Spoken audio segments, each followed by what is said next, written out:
I've always wanted to be a startup founder ever since I heard that quote, money can and will buy happiness. But I don't have the coding ability of Mark Zuckerberg or Bill Gates, and I don't have the baldness of Jeff Bezos or the endless access to ketamine of Elon Musk. But what I do have is some basic type skills and two parents with very specific jobs. My dad is a professor of classics, so like ancient Greek and Latin, and my mom is an archaeological illustrator slash cartoonist.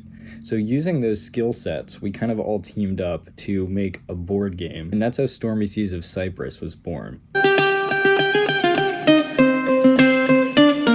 But how does programming and Typst fit into this board game? And can you even really call that a startup? I'm not really sure, to be honest. The game is based on the story of Helen of Troy. There's one real Helen that all these guys are looking for, and you're sailing around the Mediterranean looking for her. But there's also all these phantom Helens that are kind of fake, and the gods are all swapping them around.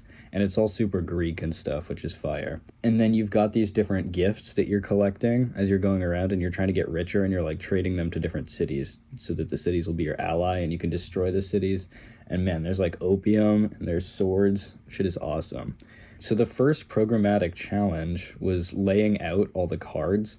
I had to take a spreadsheet which had card text on it and the card names, and get all the cards like correctly all aligned and stuff. And to do that, I just used Python and the Pillow library, which is a lot easier than I thought. It's still kind of finicky, but it allows prototyping so much faster. I had a very productive flight back from the West Coast where I was listening to the new Playboi Carti album, and I was able to throw together these player aids. And looking at the Typst source code, it's really awesome that you're able to construct just like all these lines and patterns. I mean, these are relatively simple little player aids, but they're programmatic, so I can just insert any text I need into them, and like it's all pre-generated.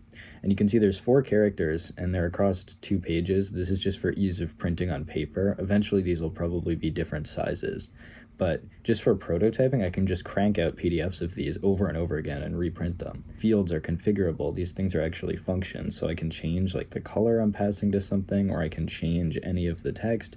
I can extend all the parameters. On the business side of Stormy Seas, things are looking a little bit unfortunate because our economy in America right now is somewhat butts due to the political situation. People aren't exactly willing to shill out a bunch of money, and board games are expensive to produce. This game is mostly going to be targeted at weird classics people, and luckily Eric Klein, the author of 1177, has quite a large following. My mom adapted the book 1177 into a graphic novel, so hopefully we can generate some sales through that.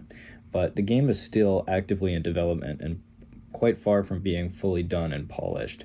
At some point, we might go through a Kickstarter, but it would be more ideal if we could get VC funding, like a software company. I'm not sure we have the upper bound business potential for that, but it would be really nice if that was possible.